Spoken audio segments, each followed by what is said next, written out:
آیت نمبر ہے 61۔ بسم اللہ الرحمن الرحیم۔ الحمد للہ رب العالمین، والصلاة والسلام علی سید الانبیاء والمرسلین وعلی آلہ واصحابہ اجمعین۔ اما بعد فاعوذ باللہ من الشیطان الرجیم، بسم اللہ الرحمن الرحیم۔ وَإِذْ قُلْنَا لِلْمَلَائِكَةِ اسْجُدُوا لِآدَمَ فَسَجَدُوا إِلَّا إِبْلِيسَ قَالَ أَأَسْجُدُ لِمَنْ خَلَقْتَ طِينًا قَالَ أَرَأَيْتَكَ هَذَا الَّذِي كَرَّمْتَ عَلَيَّ لئن أخرتني إلى يوم القيامة لأحتنكن ذريته إلا قليلا قال اذهب فمن تبعك منهم فإن جهنم جزاؤكم جزاء موفورا واستفزز من استطعت منهم بصوتك وأجلب عليهم بخيلك ورجلك وشاركهم في الأموال والأولاد وعدهم وما يعدهم الشيطان إلا غرورا إن عبادي ليس لك عليهم سلطان وكفى بربك وكيلا صدق الله مولانا العظيم۔ قرآن کریم نے شیطان نے جس وقت اللہ تعالیٰ سے بغاوت کی، اس وقت جو مکالمہ اللہ تعالیٰ اور اس بدبخت کے درمیان ہوا، قرآن کریم نے 3-4 جگہ اس کو تفصیل سے ذکر کیا۔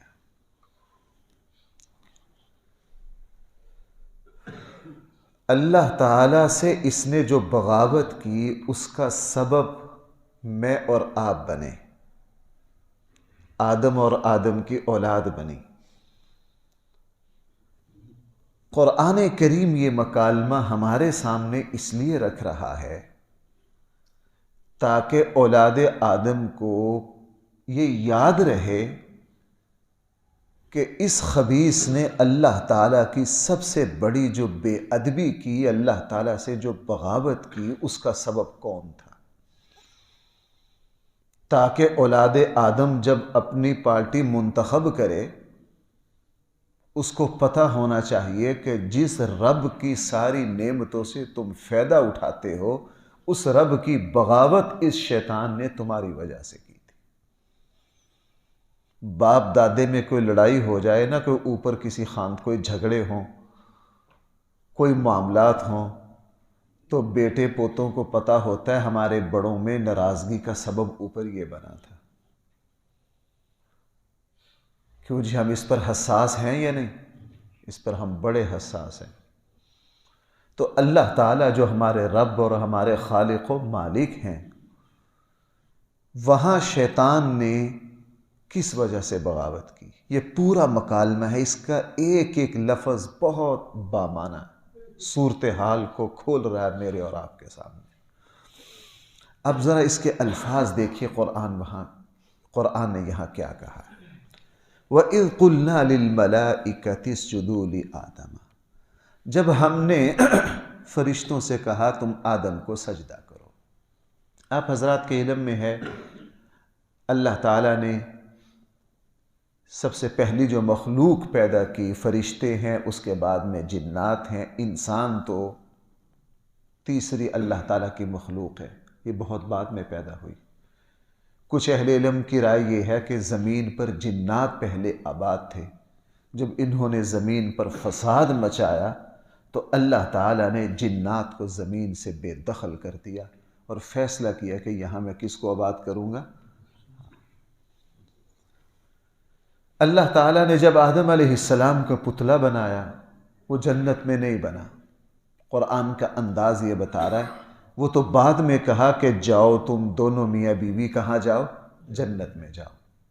پھر کہاں بنا؟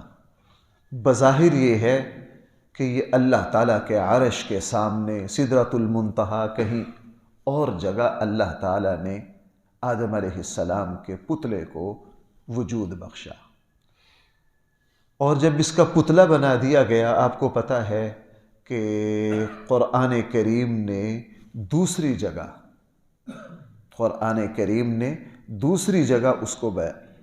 اس کو بیان کیا کہ ہم نے زمین کے تمام اجزاء کا انتخاب اور عرق اور خلاصہ لیا۔ اگر مٹی کی 200 قسمیں ہیں، اس کے اجزاء لیے اور اس کو گوندا گیا، اور پھر جس وقت وہ جیسے بھٹے پر کچی مٹی کی اینٹ بنتی ہے، پکانے سے پہلے اس میں اچھی خاصی قوت ہوتی ہے، آپس میں یوں مارے وہ آواز دیتی ہے۔ جب اس کیفیت میں یہ پتلا آ گیا تو اللہ تعالیٰ نے بھائی پھر اس میں اپنی روح کو پھونکا، اور سارا کمال روح کا ہے، وگرنہ یہ تو کچی مٹی کی طرح، کچی اینٹ کی طرح تھا۔ روح جیسے پھونکی تو اس میں حرکت پیدا ہوگی، اور جیسے ہی اللہ روح نکالتے ہیں یہ پھر مٹی کا ڈھیر ہو جاتا ہے۔ یہ پھر کیا ہو جاتا ہے؟ مٹی کا ڈھیر ہو جاتا ہے۔ فرشتوں کو حکم دیا کہ جیسے میں اس میں روح ڈالوں، آدم علیہ السلام کو روح ڈالی تو روایات میں آتا ہے کہ آدم علیہ السلام اٹھ کر بیٹھے، اور بیٹھتے ہی آدم علیہ السلام کو چھینک آئی، اللہ تعالیٰ کی تسبیح کی، اور فرشتوں کو حکم دیا جیسے ہی میں اس میں روح ڈالوں تو بطور سلامی کے، سجدہ کے نہیں، اعزاز کے، تم سب نے سجدہ کرنا۔ اور یہاں قرآن کا انداز یہ بتا رہا ہے کہ یہ حکم شیطان کو بھی تھا، چونکہ فرشتوں کے ساتھ رہتا تھا ہر وقت وہاں۔ جیسے ہی سجدے کا حکم دیا، فرشتوں نے نہیں دیکھا ہم کس چیز سے پیدا ہوئے، یہ کس چیز سے پیدا ہوا ہے، ہم سجدہ کیوں کریں، چونکہ بندگی اس کو کہتے ہیں۔ اللہ کرے یہ بات مجھے اور آپ کو سمجھ آ جائے۔ بھائیو میری بات سنو، کسی فرشتے نے کوئی سوال نہیں کیا کہ کیوں سجدہ کریں۔ اس وقت ہماری جو نئی نسل جو جدید تعلیم سے آراستہ ہو رہی ہے، مجھے جب بھی تعلیمی اداروں میں کسی بیان کے لیے جانا پڑتا ہے، سب سے بڑا فتنہ ہماری جدید تعلیمی اداروں میں جو آ رہا ہے وہ یہ ہے کہ نوجوان کو پتہ نہیں کس طرح یہ پڑھایا گیا ہے۔ وہ کہتے ہیں جی اس کی کوئی لاجک ہونی چاہیے، ہماری کوئی سمجھ میں آئے۔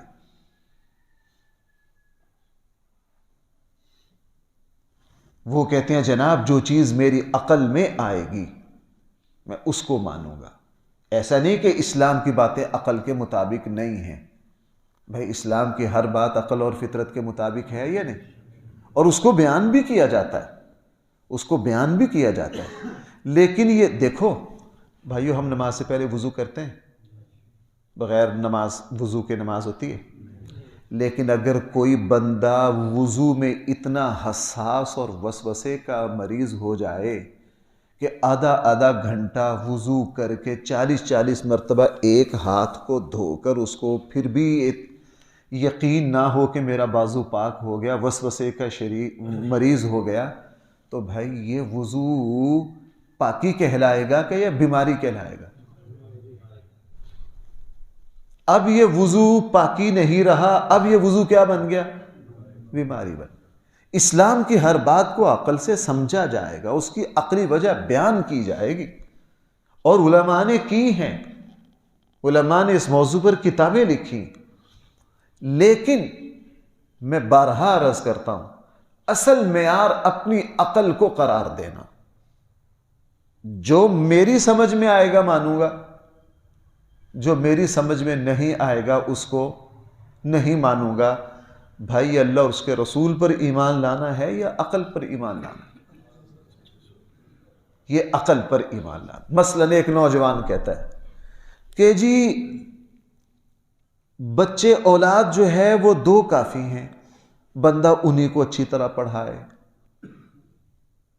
انہی کو معاشرے کا باوقار انسان بنائے، ان کو یہ بنائے، ان کو وہ بنائے، یہ کرے۔ اب وہ اس پر اڑ گیا، وہ کہتا ہے نہیں جی، اب اس کو رسول اللہ صلی اللہ علیہ وسلم کی حدیث سناؤ۔ اللہ کے نبی نے فرمایا ایسی عورت سے نکاح کرو جس سے تمہیں اللہ تعالیٰ خوب، بھئی حدیث ہے کہ نہیں، اللہ تعالیٰ تمہیں خوب اولاد دے۔ رسول اللہ صلی اللہ علیہ وسلم کے اپنے بچے 2 نہیں ہیں، رسول اللہ صلی اللہ علیہ وسلم کے بھائی ٹوٹل اولاد تو زیادہ ہے نا. وہ تو حضرت ابراہیم بچپن میں فوت ہو گئے، رسول اللہ صلی اللہ علیہ وسلم کے بیٹے قاسم بچپن میں فوت ہو گئے. بعض نے کہا 2 بیٹے اور بھی ہوئے تھے، 2 تو پکے ہیں نا. بعض نے 3 کہا، بعض نے 4 کہا. اگر 4 بیٹے شمار کر لی جائیں تو 4 بیٹیاں تو کتنی اولادیں ہو گئی؟ 8 اولادیں ہو گئیں. انبیاء علیہ السلام کی زیادہ اولادوں کا قرآن میں کئی جگہ ذکر ہے. وہ کہتا نہیں جی نہیں، بس بچے 1-2 ہوں، آپ ان کو معاشرے کا. اب یہاں یہ اپنی عقل کو مان رہا ہے یا اللہ اور اس کے دین کو مان رہا ہے؟ یہ اپنی عقل کو مان رہا ہے. جیسے ہی فرشتوں سے کہا اسجدوا لآدم، بھائی اس کے آگے کیا ہے؟ اسجدوا لآدم، آگے کیا ہے؟ فسجدوا. کیا ہے یہ جو فا ہے نا؟ فا 2 کاموں کو فی الفور بغیر فاصلے کے کرنا، اس کو بیان کرنے کے لیے کیا آتا ہے؟ فا. عربی میں کہا جاتا ہے فا تعقیب مع الوصل کے لیے ہے. اب یہاں قرآن یہ کہہ رہا، اللہ تعالیٰ نے فرشتوں سے کہا اسجدوا لآدم، تم آدم کو سجدہ کرو. فسجدوا، فی الفور سب نے سجدہ کیا. فی الفور سب نے کیا کیا؟ سجدہ کیا. الا ابلیس، مگر ابلیس نے سجدے سے کیا کر دیا؟ انکار کر دیا. اب اس نے کیا کہا؟ یہاں جو قرآن نے اس کی بات ذکر کی ہے، سچ بات یہ ہے کہ اگر یہ اللہ تعالیٰ یہ بات نہ فرماتے تو حوصلہ نہیں پڑتا کہ یہ بات انسان زبان پر لا سکے. یہ کیا کہہ رہا دیکھ. پہلی بات تو اس نے وہ کہی جو مشہور ہے، قال، شیطان نے کہا ااسجد لمن خلقت طینا، کیا میں سجدہ کروں اس کو جس کو آپ نے مٹی سے پیدا کیا؟ جس کو آپ نے کس سے پیدا کیا؟ مٹی سے. اور دوسری جگہ اس نے کہہ دیا جی آپ نے مجھے آگ سے پیدا کیا، اس کو مٹی سے پیدا کیا ہے، اور آگ جو ہے وہ کیا ہے؟ مٹی سے بہتر ہے. میں کئی مرتبہ جب یہ مکالمہ آتا ہے تو میں وہاں یہ ذکر کرتا ہوں، شیطان کی دلیل بالکل بودی تھی، بالکل بیکار تھی. ہر بندہ شیطان کی دلیل کو توڑ سکتا ہے، لیکن اللہ تعالیٰ نے اس کی دلیل کو توڑا نہیں. کیوں؟ اس لیے کہ یہاں مقصد دلیل دینا یا دلیل کا جواب دینا نہیں تھا. یہاں اللہ اور بندے کے درمیان بات ہو رہی تھی. یہاں بندگی یہ تھی کہ ہم اپنے اللہ کی بات کو بغیر دلیل کے مانتے ہیں. اب ہم اپنے اللہ کی بات کو کس طرح مانتے ہیں؟ بغیر دلیل کے. 1 منٹ کا کام تھا. کس نے کہا ہے کہ جی آگ جو ہے وہ مٹی سے بہتر ہے؟ میں نے کئی مرتبہ علامہ ابن قیم کی وہ بات سنائی. علامہ ابن قیم نے 10 دلائل قائم کیا کہ نہیں، مٹی جو ہے وہ آگ سے بہتر ہے. مٹی جو ہے وہ کس سے بہتر ہے؟ آگ جو ہے، آگ کے حوالے جو چیز کرو گے آگ تباہ کر دے گی، اور مٹی کے حوالے جو چیز کرو گے اس کو کتنے گنا. بھائی دانہ جو ہے، 1 دانہ ڈالتے ہیں تو کتنے آتے؟ آگ جو ہے پانی کو محفوظ کر سکتی ہے، اڑا دیتی ہے، اور مٹی جو ہے پانی کو محفوظ کرتی. آگ جو ہے مٹی کے اندر اللہ جل جلالہ نے تمام دھاتیں جو ہیں بھائی اللہ نے کہاں رکھی؟ مٹی میں. زمین کے اندر سے پتہ نہیں کیا کچھ نکل رہا. آگ سے کیا نکل رہا؟ کچھ بھی نہیں. آگ سے کچھ بھی نہیں نکل رہا. منبت چیز کو بڑھانے کی صلاحیت اللہ نے آگ میں، مٹی میں رکھی ہے، آگ کے اندر تو ہے ہی. شیطان کی یہ دلیل غلط تھی. جب عام بندہ شیطان کی دلیل توڑ سکتا ہے تو اس کائنات کے خالق و مالک نہیں توڑ سکتے. لیکن اللہ تعالیٰ نے اس کی دلیل کا جواب نہیں دیا. یہ سکھایا کہ بندگی یہ ہے کہ اللہ کے حکم کو بھائی کیا کرو. دیکھو میں نے وہ بات صحیح احادیث میں ہے، صاحب ریاض الصالحین نے بھی بخاری مسلم کی اس روایت کو ذکر کیا. جس وقت سورہ بقرہ کی آخری آیات اتری نا، للہ ما فی السماوات وما فی الارض، آگے قرآن نے کہا تھا ان تبدوا شیئا او تخفوہ یحاسبکم بہ اللہ، جو تم ظاہر کرو گے، جو تم دل میں چھپاؤ گے، یحاسبکم بہ اللہ، اللہ تعالیٰ تمہارا کیا لیں گے؟ حساب. اب دل میں تو بھائی بیٹھے بٹھلائے بہت کچھ آ جاتا ہے. دل ایسی رفتار والی مشین ہے، دل ایسا پرزا ہے، پتہ نہیں 4 منٹ میں یہ کیا کچھ کر جاتا ہے. کیوں بھائی ایسا ہے یا نہیں؟ منٹوں میں اس کی سوچ پتہ نہیں آسمان پر، ابھی عرش کی سوچ رہا تھا، اگلے منٹ میں واش روم میں پہنچ جائے. اس کی رفتار اتنی. صحابہ اکرام نے اللہ کے حبیب سے جس وقت یہ آیت حضور نے سنائی نا تو سب کے چہرے اتر گئے، سب بھاری دل ہو گئے. عرض کیا اللہ کے حبیب ان تبدوا شیئا او تخفوہ یحاسبکم بہ اللہ. ہمارے دلوں میں تو بہت کچھ آ جاتا ہے، ہم نے ہر کسی کا حساب دینا ہے، ہم تو نہیں حساب دے سکتے. آپ کو پتہ رسول اللہ صلی اللہ علیہ وسلم نے کیا فرمایا تھا؟ یہ بات میں نے آپ کو کئی مرتبہ یہ حدیث سنائی. حضور نے فرمایا تھا تم بنی اسرائیل کی طرح نہ بنو. انہوں نے اللہ اور اس کے رسول کی باتوں کو سن کر انکار کیا، بلکہ تم یہ کہو کہ جو اللہ نے فرما دیا ہم اس کو مانتے ہیں، ہم اس کو کیا کرتے ہیں. جیسے ہی یہ کہا سارے صحابہ ڈر بھی گئے، فوراً کہا سمعنا واطعنا. ہم نے آپ کی بات کو، اپنے اللہ کی بات کو سن لیا اور اس کو کیا کر لیا؟ مان لیا. اگرچہ طبیعتیں، لیکن فوراً کہا ہم اس پر ایمان لاتے ہیں. اللہ کے رسول ہم نے اس کو مان لیا، ہم نے اس کو مان لیا. اب مان کر مجلس ختم ہو گئی. صحابہ اکرام اٹھ کر یوں جا رہے تھے مسجد سے، دوبارہ وحی کے اثرات آ گئے. اگلی آیات اتری، آمن الرسول بما انزل الیہ من ربہ والمؤمنون. یہ آیات اتری، لا یکلف اللہ نفسا الا لها ما کسبت وعلیہا ما اکتسبت ربنا لا تؤاخذنا ان نسینا او اخطأنا. قرآن نے ساری نرمی کر دی. رسول اللہ صلی اللہ علیہ وسلم پر وحی کی کیفیات ختم ہوئی. آپ نے اگلی آیات سنائی کہ لا یکلف اللہ نفسا الا وسعها. اللہ تعالیٰ کسی انسان پر اس کی طاقت سے زیادہ وزن. اگلی بات اور سن لو، لا تؤاخذنا ان نسینا. تم اللہ سے کہو اے اللہ ہم جہاں بھول جائیں، غلطی کر جائیں، اے اللہ ہمیں پکڑنا نہ، معاف کر دینا، ہمیں کیا کر دینا؟ معاف کر دینا. یہ آیات سنائیں. اور اس کے بعد جو اصل میرا مقصد تھا وہ یہ تھا، رسول اللہ صلی اللہ علیہ وسلم نے پھر اپنے صحابہ سے فرمایا میرے صحابہ تمہاری یہ جو بات کو مان لینے کی عادت ہے نا، یہ اللہ کو اتنی پسند آئی ہے کہ اللہ نے فوراً اپنے فیصلے میں ترمیم کر دی ہے اور فرمایا کہ اب ہم تمہارے دل کے جو خیالات جو تمہارے بس میں نہ ہو اس پر ہم تمہیں نہیں پکڑیں گے. تم نے جب اللہ اور اس کے رسول کی بات کو مان لیا ہے تو اللہ تعالیٰ نے تمہارے لیے کیا کر دی ہے؟ نرمی کر دی. اسی لیے میرے اور آپ کی رہنمائی کے لیے اصل فرشتوں کا عمل ہے کہ انہوں نے فوراً اللہ کے سامنے کیا کیا؟ کسی طرح کی کوئی دلیل. شیطان نے کہا قال اسجد لمن خلقت طینا. کیا میں سجدہ کروں اس شخص کو خلقتا طینا؟ بے شرم کہہ بھی رہا خلقتا، آپ نے پیدا کیا، جس کو آپ نے پیدا کیا، یعنی خود اپنی دلیل کا بھی رد کر رہا ہے. جس کو آپ نے پیدا کیا، اصل بات تو یہی تھی، جس کو کس نے پیدا کیا؟ آپ نے پیدا کیا. اصل مسئلہ یہ تھا، جس کو آپ نے پیدا کیا، خلقت طینا. اور اگلی بات تو یہ بات میں کہہ رہا تھا کہ یہ اتنی بڑی اللہ کی بارگاہ کی توہین ہے کہ ہم تو اس کو زبان پر نہیں لا سکتے. قرآن نے بیان کر دیا. دیکھو ذرا اس بدبخت نے اگلی بات کیا کہی، قال، شیطان نے کہا ارأیتک، اللہ کو کہہ رہا ہے آپ نے غور نہیں کیا اس پر؟ بھائیو کس کو کہہ رہا ہے؟ آپ نے دیکھا نہیں؟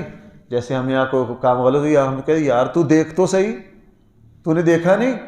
اس کا مطلب یوں دیکھنا نہیں ہوتا، غور کرنا ہوتا. یار تو نے سوچا نہیں کوئی؟ اس لیے الم تر کیف فعل ربک، تو نے دیکھا نہیں تیرے رب نے ہاتھی والوں کے ساتھ کیا؟ کہ یہاں دیکھنا دیکھنے کے معنی میں نہیں ہے، غور. تو نے غور نہیں کیا اس پر کہ تیرے رب نے ہاتھی والوں کے ساتھ کیا کیا؟ الم تروا کیف خلق اللہ. یہاں یہ نہیں ہے کہ تم نے دیکھا نہیں اللہ نے زمین و آسمان، نہیں، تم نے غور نہیں کیا اللہ تعالیٰ نے زمین و آسمان کو. تو یہ خبیث کس کو کہہ رہا ہے؟ اللہ کو کہہ رہا. قال ارأیتک، آپ نے غور نہیں کیا؟ ھذا الذی کرمت علیہ، یہ ہے غرور، یہ ہے جس کو آپ نے مجھ پر فضیلت دی۔ یہ ہے تکبر کی انتہا۔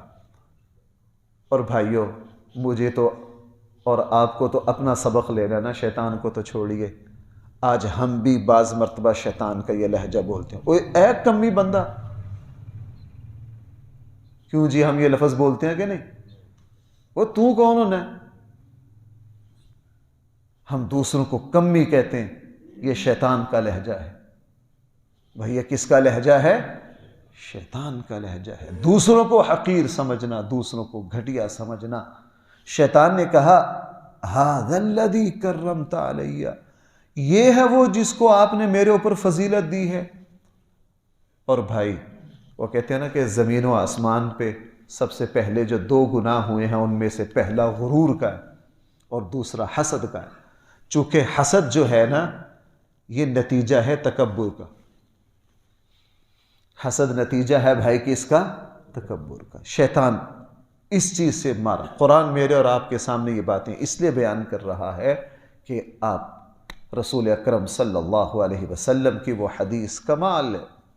آپ علیہ السلام نے فرمایا انا سید الولد آدم یوم القیامہ، میں قیامت والے دن ساری انسانیت کا سردار ہوں گا۔ بھائی ایسا ہے یا نہیں؟ لیکن آگے فوراً فرمایا ولا فخری، میں اس پر فخر نہیں کرتا۔ یعنی عاجزی کی انتہا دیکھیے۔ اللہ تعالیٰ نے مجھے سارے نبیوں کا امام بنایا، لیکن میں اس پر فخر، اس کی ضرورت نہیں تھی۔ جائز چیز پر فخر کیا جا سکتا ہے، لیکن علماء مفسرین محدثین یہاں نکتہ اٹھاتے ہیں کہ اللہ کے نبی کی عاجزی کی انتہا دیکھیے۔ جو جائز منصب تھا، اب اللہ کے نبی اتنے سادہ زندگی گزارتے، ایک غزوہ پر تشریف لے جا رہے تھے، آگے سے ایک قافلہ آ رہا تھا۔ رسول اللہ صلی اللہ علیہ وسلم نے پوچھا تم کون ہو؟ انہوں نے کہا ہم سب مسلمان ہیں۔ اللہ کے نبی خوش ہو گئے۔ ان قافلے والوں نے حضور سے پوچھ لیا آپ کون ہیں؟ چونکہ رسول اللہ صلی اللہ علیہ وسلم عام سفر میں کوئی امتیازی شان، کوئی امتیازی علامت ہے، انہوں نے فوراً پوچھا آپ کون ہیں؟ فرمایا انا رسول اللہ، میں اللہ کا رسول ہوں۔ وہ قافلے والے خوش ہو گئے کہ ہماری تو اللہ کے رسول سے ملاقات ہو گئی۔ اتنی سادہ زندگی۔ فوراً ایک خاتون، چونکہ وہ حج پر جا رہے تھے، اس نے اپنا چھوٹا بچہ اونچا کیا، اونچا کر کے کہا اللہ کے رسول میرے اس بچے پر حج ہے؟ رسول اللہ صلی اللہ علیہ وسلم نے ہاں تیرے اس بچے پر حج ہے، لیکن اس کے حج کا ثواب تجھے ملے گا۔ چونکہ نابالغ بچہ ہے، نابالغ جو اولاد ہے اس کا ثواب، بھائی نیکیوں کا ثواب کس کو ملتا ہے؟ ماں باپ کو ملتا ہے۔ فرمایا ہاں اس کو حج کرواؤ، حج پر جا رہی ہو، لیکن اس بچے کے حج کا ثواب کس کو ملے گا؟ تجھے ملے گا۔ اب رسول اللہ صلی اللہ علیہ وسلم جس ہستی کے ساتھ سونے کا احد پہاڑ ساتھ چلنے کے لیے تیار ہے، جبرائیل و میکائیل و اسرافیل جس کے ساتھ رہتے ہیں، اور فرشتوں کی جماعتیں جس کے آگے پیچھے رہتی ہیں، لیکن اس کی بندگی، اس کی عاجزی کا کمال دیکھیے۔ صحابہ اکرام نے ایک مرتبہ حضرت غالباً حضرت موسیٰ اشعری تھے، حضرت موسیٰ اشعری جس وقت مسجد نبوی کا ممبر بنایا گیا نا لکڑی کا، تو اس صحابی نے عرض کیا تھا اللہ کے حبیب میں آپ کے لیے لکڑی کے لیے بڑی چوکی بنا دیتا ہوں، تو آپ اس پر بیٹھا کریں تاکہ آنے جانے والوں کو پتہ چل جائے کہ جو ہستی اوپر بیٹھی ہے یہ کون ہے۔ لیکن اللہ کے نبی نے اس کو پسند ہے، اور یہ بات میں نے آپ سارے حضرات کے علم میں ہے۔ جس وقت ہجرت کر کے واپس آئے، مدینہ پہنچے، کوبہ پہنچے، استقبال ہو رہا تھا، اور حضرت ابوبکر اور حضرت امام الانبیاء صلی اللہ علیہ وسلم صرف 2 سال عمروں کا فرق ہے۔ رسول اللہ صلی اللہ علیہ وسلم حضرت ابوبکر سے کتنے سال بڑے؟ صرف 2 سال بڑے۔ اب حضرت ابوبکر، اب اکثر مدینہ والوں نے دیکھا تو ہوا نہیں تھا، مدینہ والوں کو یہ نہ پتہ چلے ان میں اللہ کے رسول کون سے ہیں۔ اب جب دیکھا کہ پورا مدینہ دائیں بائیں کے قبائل اتنے لوگ ہیں، اوہو، ابوبکر جیسا رسول اللہ صلی اللہ علیہ وسلم سے محبت کرنے والا کوئی نہیں ہو سکتا۔ حضرت ابوبکر فوراً سمجھ گئے کہ ہم 8 دن رات سفر کر کے دشمن کے نرغے سے نکل کر آئے ہیں، اللہ کے نبی تھکے ہوئے ہیں، یہ پورے قبائل سے اگر اللہ کے نبی صبر حضور سے مسافر موانقہ کیا، اللہ کے نبی تو تھک جائیں گے۔ رسول اللہ صلی اللہ علیہ وسلم کو بٹھا کے ابوبکر خود کھڑے ہوں گے تاکہ اللہ کے نبی کو تکلیف نہ ہو۔ پورے مدینہ سارے قبائل سے مسافہ اور معانقہ کس نے کیا؟ حضرت ابوبکر نے۔ سارے یہ سمجھے کہ اللہ کے رسول یہ ہیں جو ہم سے مل رہے ہیں، اور سب کو مل کر جب سارے مل لیے، تھوڑی دیر میں دھوپ نکل آئی اور سیدنا صدیق اکبر نے اپنی چادر لی اور رسول اللہ صلی اللہ علیہ وسلم پر سایہ کر کے کھڑے ہو گئے۔ پھر لوگوں کو پتہ چلا کہ اوہو، آقا تو وہ ہے جو نیچے بیٹھے ہیں، یہ تو غلام ہے جو اوپر کیا کیے ہوئے ہے؟ سایہ کیے ہوئے۔ یہ ہے کمال ادب۔ اور اس میں جو آپ کو بات عرض کرنا چاہتے، اس میں رسول اللہ صلی اللہ علیہ وسلم کی عاجزی اور انکساری بھی واضح ہو گئی، عاجزی اور انکساری بھی واضح ہو گئی۔ رسول اللہ صلی اللہ علیہ وسلم عام بود و باش میں رہتے تھے، کوئی امتیاز، کوئی خاص، اللہ کے نبی کو یہ چیزیں پسند نہیں تھی۔ میں بطور لطیفہ سنانے لگا ہوں، بھائی ناراض نہ ہونا، میری تو یہ اوقات نہیں ہے۔ چند دن پہلے ایک دوست جنا کیپ بڑی اعلیٰ بنوا کے میرے لیے لائے، مجھ سے بھی یہ پہنا کرے۔ میں نے کہا بھی پہلی بات یہ ہے کہ یہ علماء کے لیے، ہم تو اتنی اوقات کے نہیں، ہم تو عام طالب علم ہیں۔